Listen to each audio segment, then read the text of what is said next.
Kayo po ba mga bossing ko isa sa mga mananaya? May ituturo po ako na isa sa mga technique upang sa ganon kayo ay swertihin, manalo ng malaking halagang pera, or kaya kapag labis-labis ang swerte, kayo po'y maka-jackpot pa. Subukan nyo po ito sa pamamagitan ng isang dahon ng oregano. Isulat ang inyo pong numero na tinatayaan. Halimbawa ako po, ang tinatayaan ko ay 7. Favorite number, ganun din po mga bossing ko ang 5. Ganun din po mga bossing ko ang 8. At ang edad ko po ay 41. Ang edad ng mister ko ay 43.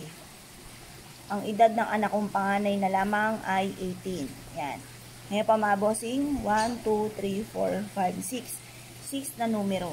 Tapos sabihin nyo po dito, mananalo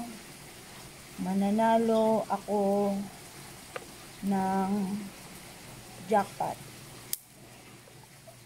Yan. Ngayon pa mga bossing, eto na. Ang gawin nyo po mga bossing ko, ito yung ating sinindihan mga bossing ko na may dahon ng laurel. Yan, ganyanin po natin yan.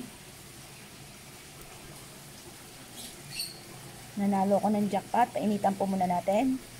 Nanalo ko ng jackpot. Lahat ng mga pangarap ko ay matutupad. Nanalo ko ng jackpot. Yan. Kapag ano na po siya, parang ganyan na, lantutay. Ilalagay nyo po ito mga bossing ko sa inyo pong pitaka. Ito pa mga bossing ko ang inyo pong pitaka. Yan. Tapos, ilalagay po natin to. Bit-bitin kahit saan tayo magtungo at susundan ka ng swerte. Proven po ito na napakaswerte basta't ikaw ay naniniwala.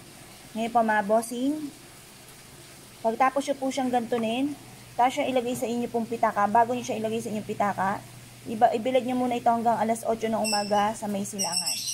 At mapapasin ninyo na lagi naman kayong i-adya nito kung saan lagi kayo ay suswertihin. Huwag nyo kakalimutan po ito mga bossing. Pwede nyo rin po isulat dito yung amount na matagal mo nang pinapangarap. Ano ba, gusto ko magkaroon ng 5 million.